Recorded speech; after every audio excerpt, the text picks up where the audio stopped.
Welcome to the Wayne Bennett podcast, celebrating West Virginia's people, places, and the culture of Southern Appalachia. Now here's your host, Wayne Bennett. Welcome to Wayne Bennett's podcast. This is episode 163. It's March 29th, 2025, and it looks like we might have a pretty spring day today, hopefully. Today our guest is a former two-time wrestling state champion, and he also was a wrestling coach for several years. Mr. Kenny McMillion, welcome, Kenny. Hi, Wayne. When you started out in wrestling, did you wrestle in the youth program in Raleigh County? No, we never wrestled until we got to junior high. I remember when we started a wrestling program at the Y, and Dick Manning he had his own little thing after high school. The guys, they would run a program for about 6 weeks, and then they would have a little tournament for the Shady Spring boys. And he didn't latch on to our program very quickly. But then after he saw some of the kids coming through, he just thought he better do that, you know. And then he was very supportive. As a matter of fact, we had the first age group tournament in southern West Virginia out at Shady Spring High School. That was that Hall of Fame thing. And there had not been hardly any tournaments where you wrestled in an age group, you know. And so he was very supportive. Did you tell me about your family? Where do you live exactly in the Shady Spring? Where did you live in the Shady Spring area? Around Beaver, down in Beaver. We lived out there growing up when we was little. And sometimes we walked to practice and walk home for practice. Wow. Yeah, our parents never watched us wrestle. Never seen you wrestle? No. I'll be darned. And it's kind of unique because there was 3 brothers that wrestled at the same time. And you'll see a lot of teams, sometimes they'll have 2 brothers, but very seldom will see one with 3 brothers. Mm-hmm. And now, did you have any other family members, some sisters? Or? Yes, I got 2 sisters, and I got 4 more brothers, but they live out of state. Really? Yeah, they're a lot older than us. Did they wrestle? No, they was basketball players. Oh, but darn. They was pretty good down Mullins, down that way. Did you play any other sports when you were younger? I run track, try to keep in shape. How did you get into wrestling? Well, my oldest brother, Ricky, he told us he seen something we probably really liked in the gym. And Dave Wills was up on the stage. I remember that. And we asked him, could we try out? And it was some kids been wrestling youth program, I guess Pee-wees. And in about a week, we started beating them. We just learned 2 moves, take down and a pin. Yeah. And then it take off from there. Denny helped me a lot. He's a good wrestler. Well, David Wills wrestled in high school. He was a pretty good wrestler himself, and when he got into coaching there. And now, what'd you do if you didn't play any other sports? What'd you do in your spare time? Back in the 80s, we didn't have much. We played outside. We played and run and done some fishing. We didn't play football. I think Denny played football in high school one year. Well, Denny was a little bigger than you guys. What kind of work did your dad do? He was a coal miner. Coal miner? Yes. Yeah. Yes. You were county champ in junior high at 75 pounds. And was there anybody, besides the coaches, was there any teachers or anybody that stood out in your mind as kind of influenced you, or might have somebody you liked a little better than others? I was a sniper. Sniper, I guess I was his pick, and he motivated me. Yeah. Sometimes I want to, wow, it was just tough. And he just talked to me and everything. I looked up to Sniper. And when you got to high school, I know Dick Manning was getting older, Yes. And Larry Snuffer hadn't really had a huge background in wrestling, and he learned just kind of Dick's kind of showed him. Who actually instructed in the practices? Who taught you guys? You just learn off of other guys, or Off of other guys? We Dick's Manning got down and showed us a couple moves, like the cradle and stuff. I think I got a picture of me and Donnie Epling and the newspaper that Dick's was in, all three of us. The picture of all three of you, I wrote that thing. Yeah. Yeah. Yes. Yeah, that was a nice. I mean, they had y'all's picture all the way across the page there. That was a pretty nice rep there. Yeah, I think that's when we won. What was it? The Coalfields, or I think all three of us won it that year. Y'all had three brothers that won the Coalfield, and that again, three brothers wrestling at the same time is really rare. But you had a little better record than your brothers Denny and Ricky. Ricky had he won the Coalfield a couple of times. He placed in the state. And you say he played football a little bit, and he was right around 126, 132, something like that. Yeah, 126. Yeah, around 132. But you won the Coalfield 3 times. You was regional champion 3 times. When you started in high school, the weight class was 98 pounds. Yeah. Did you have to cut a lot of weight to get to 98? My senior year, I did. I weighed 120, and I had a cut. But my 11th grade year, I weighed like 106. I didn't have much. But my sophomore year, I didn't weigh 98 pounds. Yeah. Yeah. Well, now that it went up to 103, and then it's 106, and of course they give you a weight allowance too, as the year goes along, so you can gain a little bit. But I know when I was coaching high school, we had a guy drop from about 122 to 98, and I'm not sure that's the healthiest thing to do. And how did you do it? Just not eat? I just run. I run and run. And, I eat, but I like hamburgers we put in water, and a little bit of salad. Yeah. And Dick's Manning always, a little bit of water. He always kept on that. I remember the time it was Thanksgiving, we was having a tournament at Shady. I was 7 pounds over. He put me in that whirlpool thing, turned the heat on. He was hot, mad at me. He said, I'll get it off. I'll get it off. And I made it. Well, there, back in the 80s, they had like a 3-hour weigh-in period when you go to a wrestling tournament or something, and you could go early, and if you was overweight, you could run and wear sweats and all kinds of stuff. And then they started changing the rules, which was a good thing. That wasn't healthy.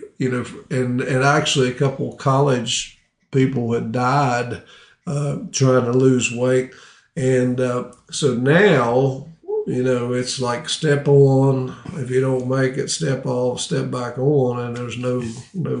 If you do any running anything, it's before you get there. It's changed a lot. Yeah, and plus they have doctors signing all the papers and a lot more than they had weight certification back then, but it was a little different. And again, that's all good stuff. But and I remember the first year that you won the state championship. The first year you was a 9th grader or 10th grader. You got beat by the guy who won the state champ, Mike Wells, I think. Yeah, I had him beat. In the 3rd round. And I looked at Dix. He said, no, down. And 3rd round, he bulldogged me and pinned me. Wow. I come back off the mat. I said, I won't get beat again. Yeah. Now, you actually beat the next year. I think you beat his brother, but now he moved up. Mike did and won the 112 or something. Yeah, 112. Where was the state tournament at when you wrestled the first year? It was in Charleston, and I think the year after, I think it was in Huntington.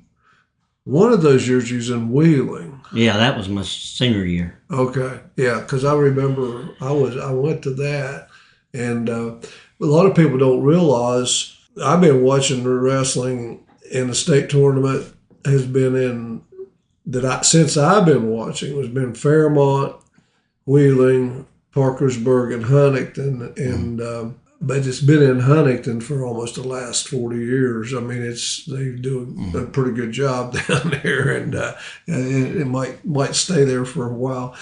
The boy you was talking about, Wills, from Williamstown. Yeah, we was up Jackson County, and was in the finals, and I was down. I had like 6 seconds to get off the bottom, and I got off the bottom, and I beat him in overtime. And I think that's the first year they come out with overtime. My sophomore year, they didn't have it. And then because it was up to the referee to decide who was going to be the champion, and I got a tie on my record. The boy I wrestled, they raised both their hands when I was a sophomore. And then, I won that my 11th grade year. I beat him, and then went to the States, and then I pinned him. Sniper was like, why didn't you beat him 2 weeks ago? I mean, pinned him. What was your favorite move off the bottom? Stand and roll. Stand up. I think it's stand up Peterson. Yeah. Yeah, that was my favorite. In high school, your second year, junior year, you won state championship. And your senior year, 1987, well, in 86, the team finished second. And but in 87, you won the state championship. And the team finished first. And that's the last time Shady has won a state championship. Yeah, in 87. And they had guys like Larry Ransom, Darryl Shrewsbury, Jim Mesia, Drew Skeens. That was a pretty good lineup there. Oh, yeah. And all of those guys were placing. What'd y'all do to celebrate when you won a state championship? Did y'all have a... Oh, yeah. We went back to the motel the boy I wrestled. Me and him went, and we all had a big party. Did they do anything for you at the school, or any kind of parties or pizza parties or anything at school? No pizza party. They didn't give us. Really? Yeah, they didn't do nothing. Now, when they win the basketball championship, they have all kinds of stuff going on, and I figure they would in wrestling too if they had. But you also back then, I think it was still called the HUPCO. It wasn't the SAZs, I don't think it. Yeah, it was the HUPCO. Yeah, Huntington newspaper sponsored the tournament, and so you're wrestling in AAA, AA, whatever. And I know you won when you was a senior. I'm not sure what you did I'm not sure what you did in the other year. I had the boy from Huntington. He was pretty good. He beat me every time by 1 point. I was up by 1, and he'd get back and beat me again. I can't think of his name. He was good. Yeah. He beat me twice. That was probably the only 2 losses you had that year. I don't know. Now, my senior year, I was 35-0. But nowadays, these high school starts in the 9th grade, and guys, and they wrestle a lot more. I mean, those guys are coming into state tournaments sometimes with 60, 65 matches, and they got those duals tournaments, and I'm not sure that's a good thing or not. I keep thinking we ought to pay attention to college, and college don't wrestle that much. They'll wrestle somewhere between 25 and 35 matches in 5 months. Yeah. And high school was wrestling 60 to 70 matches in 3 months. That's a lot of wrestling. A lot of mat time. And of course, some kids start wrestling right after the season's over now and wrestle all the way through the summer and stuff. So I guess it depends on the kid. Now, did you ever think about going to college and wrestling, or actually you was kind of like, I mean, yeah. I think I had Clemson. They sent me letters and stuff, and I think it was somewhere in North Carolina. They sent me a letter too. And Denny had like 3 of them, and he didn't go either. Started working. Yeah. Well, the weight class in college might have been 118, and now it's 125. But I think maybe the time you were coming through it was a bit 118. But that's a big commitment too. And then, what did you do when you got out of high school? I started working, building houses. Moved to North Carolina and worked down in there for a while, then moved back. What'd you do as far as building houses? Was you a carpenter? Carpenter, yeah. Yeah, somebody told me you were a jack of all trades. You could do a little bit of everything.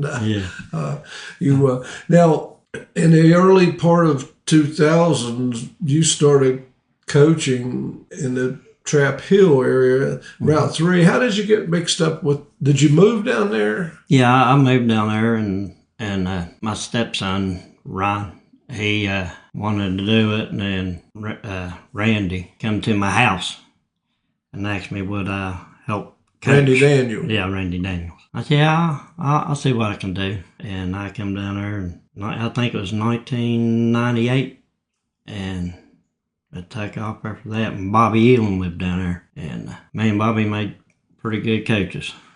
So as in the youth program, y'all were coaching then? Yeah. The youth program. Yeah. And I guess it was the Raleigh West team. Yeah, Raleigh West. Yeah. How many kids they have at that time? One time we had like 80. Wow. Yeah. That's strange now because they're battling for kids, and they've had to consolidate some. They still got a good thing going on, but that was a pretty big. And you guys had some pretty good kids. Now, how did you get involved with the middle school program? Randy asked me if I would start the middle school up, and I went to school and got my coaching license. But I let somebody else do it for 2 years before I moved up to the Trap Hill. I forgot his name. He used to wrestle for Randy, and I think he was state champion for Randy. And I'm going to say he just got out of high school, and he come to a school teacher. I can't think of his name. Was you still doing the youth too? Yeah, I was doing both. Wow. Yeah. And working at the mines. So you worked at the mines in the daytime? Yeah. And then you came home and you went to practice? Sometimes I didn't go home. I went straight there because I lived on Route 3. Coming from the mines from Route 3 and stopped there. Where was you working in the mines at? Down the Elk Run. Yeah. That was like 35, 40-minute drive. Nice. Yeah, and then I get home late at night, 10 o'clock. And all the kids I coached, they was like, wow, Coach, I said, how you done it? I said, it was tough. Oh, wow. Now, you did all these practices at Liberty High School. Yes. Now, Bobby helped you all the way through the middle school? Oh, yeah. Yeah, Bobby stayed with me till I moved back to Shady. Now, you guys had some real good teams at Trap Hill. Y'all won the counties about 5 out of 6 years or something there in 2003 to 2009. Mm-hmm. And had some pretty good kids coming through that started showing up in the high school program. Nick Hilton and Carpenter, Mike Carpenter, and some of those guys. And they always ended up in high school. There's like a couple wrestlers, just a couple shorter. They would have been, they'd get up in the top 6 or something, and they'd have 2 or 3 champions, but they didn't quite have enough to get over the hump there. Yeah. When you finally quit, is it because you did move back to Shady? No, I moved back to Shady, and I was hell coaching down there, and it was a drive. And I was going to sign back to Trap Hill, and Junior Lambert called me and said, Matt needs somebody help him coach Shady Middle School. So, man, that'd be an easy drive. I said, all right, I turned the car around and went to Shady Middle School. How long were you at Shady Middle? I want to say, 4 years? Really? Yeah. I think Matt Huffman. Yeah. I said, you got one on me? He said, what? I said, you're quitting, and I got to take it over. And then I took the middle school over. I said, that's why you want me at Shady, because you was ready to quit. And Matt was a good coach, too. Well, he still coaches cross country, Yeah, I think. yeah. He does a good job with that. And then a good guy, and then I had that other coach come from Richwood, Donnie Gwynn. He wrestled for Richwood back in the 80s. Yeah. I think he was like runner-up heavyweight or something. Now, there's been a lot of change now. Shady Spring, they didn't do too bad in the States this year, but they haven't been a top 10 for a while. And Liberty hasn't either, and of course, Independence had their run between 2010 and 2020, winning 5 state championships and all and then they kind of dropped off a little bit, but they're starting to get built back up. But you've got the rules have changed. Now kids can move from one school to another. They're allowed one time to move. What do you think about that rule? I don't like it. I remember one time we moved to Beckley and Zaffaritis asked us to come to wrestle for him. And we told our parents we want to move back to Shady. If they don't move back, we'll move with somebody else. Yeah. I don't know how Zaff found out we lived there beside the armory. He found out. I think when the Durhams used to wrestle, they lived right up on the hill. Well, another thing, too, that's changed a lot is coaches don't get in and stay very long. It used to be when you had Dix Manning and Vic Peelish and Ed Gilson, and even now you got Cliff Warden's one of the exceptions, but guys don't stay long. A lot of them are following their kids, and once their boys get through, they're done. And that hurts and that's not just wrestling. I mean, that's in a lot of sports, and they just don't have the commitment, and especially in middle schools, the guys will. And I know, I don't know. I think Trap Hill. I'm not sure who the coach is now down there, but I think it's Buster Kirko. I don't know, but they have had a problem with numbers and in coaching changes and those kind of things. So it makes it a little more difficult if you don't have some consistency. I remember the time we was at the WCZ's. And we was first for Trap Hill, and Dix Manning was in the wheelchair. He had his arms crossed, and I'm like, how you doing, Coach? He shook that head. And he looked up there and he said, Trap Hill's first. I said, that's a good thing, ain't it? He said, no, it should be Shady.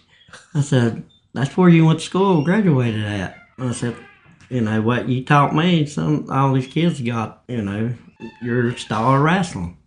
And I think we finished second that year. We dropped to second. Well, the year that I was head coach out at Woodrow was the only year that Shady wouldn't wrestle Beckley. Oh. And I don't know, I called Dix up and we usually wrestled twice. They didn't have all those tournaments back then. They usually wrestled twice and were at home and away. And when I called him, he said his schedule was full. And I said, we always wrestle Shady. And he said, I've got to wrestle the people in my region, and we're full. We're not going to be able to wrestle.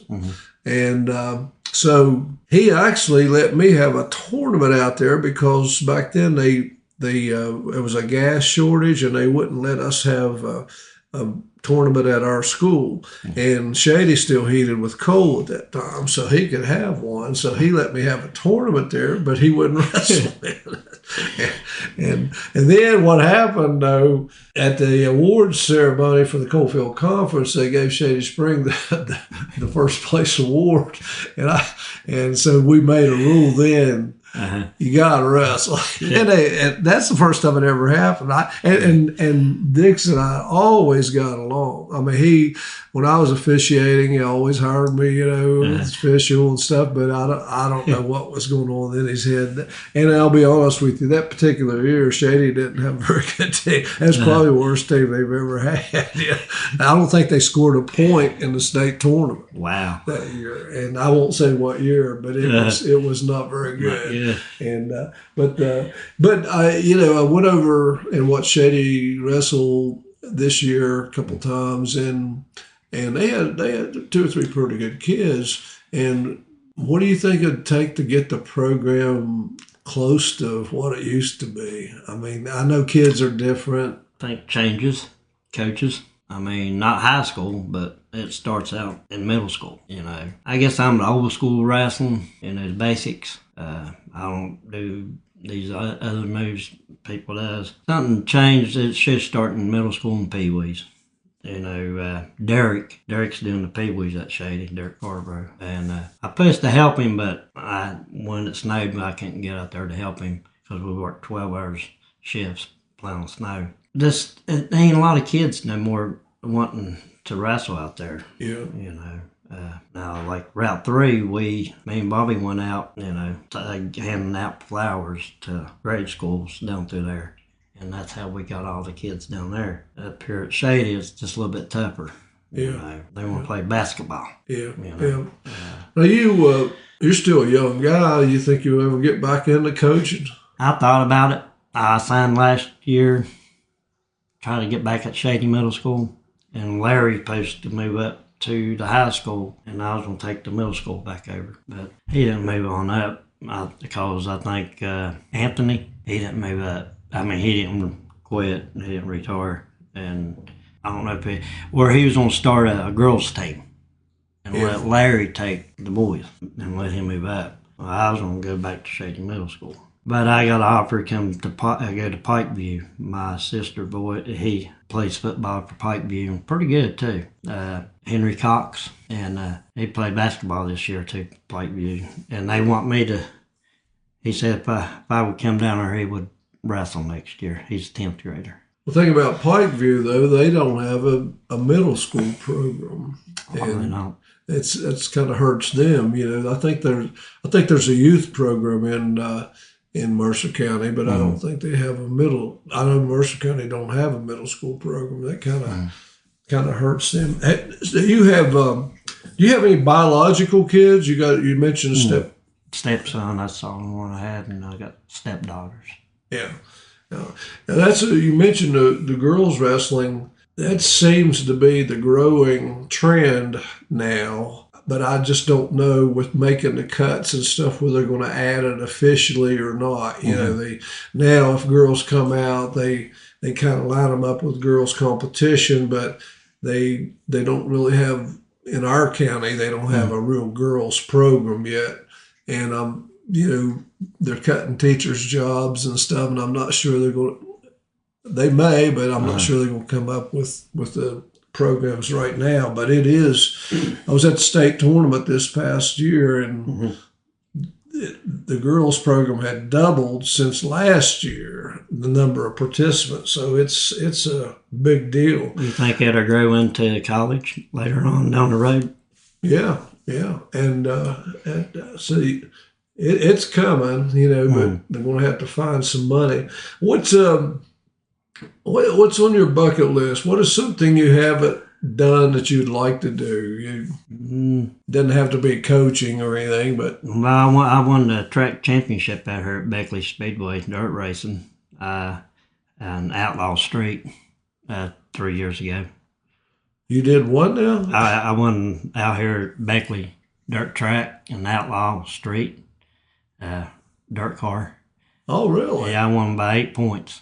Yeah. Whose car is it? It was mine. Oh, really? Yeah, I used to race asphalt cars. That's the years I didn't coach. I think from I got out coaching 4 years ago, and I raced open wheel NASCAR open wheel in North Carolina and Virginia. And I just couldn't find anybody to help me, and then I got an old late model, went to Milton. They got a track up there, asphalt track up there on the speedway. I raced 3 races up there on asphalt. Did pretty good. Started dead last, 25th, and finished 10th. That gets pretty expensive hobby too, don't it? Oh, yeah. Yeah. Yeah, that's why I got rid of it. And plus, I was working at the mines, and, the mines pays really good. And then I got my old dirt car and started racing dirt. And who owns that racetrack now? I forgot his name, but Robert Mooney, he used to have it, and he sold out, I think, 2 years ago. Yeah, they've changed around so much, I didn't know exactly who was having that. Denny races in it too. Me and him we had cars and we raced together. He always said, beat me. He never beat me. Well, I had, my brother used to have a race car out there back in the old days. Mm-hmm. They do it sometimes they'd race on Friday night, sometimes they race on Sunday afternoons back then, but they had like a hobby class, and they didn't have much money in those cars, just whatever they could find. But then when they started getting into the $25,000-$50,000 cars, he got out of it. Yeah. But they had a track at Bluefield then too, in Withfield, Virginia. We used to go down there. So yeah, that's a nice track down there. Yeah, but well, Kenny, is there anything else you want to tell us about? Yes, I had one boy at WSAZ's at Shady. He was in the finals. They had a wrestle boy from Calhoun County, Logan Robertson. Oh, yeah. Matt looked at me, I looked at Matt. I said, well, that boy's tall. And I hollered at Logan, I said, come here. I'm going to show you something before you go on that mat. I said, he's going to get your leg because he's tall. He got his leg. I said, when he gets your leg, I want you to do the standing cradle. I want you to jump to the side and hook that, and I want you to roll him. And Logan said, okay, coach. And he got his leg, and had like 15 seconds in the first round to go. He grabbed his leg and Logan got to the side and hit that standing cradle, rolled him and pinned him in the first round in WCZ. Matt jumped plumb out of his seat.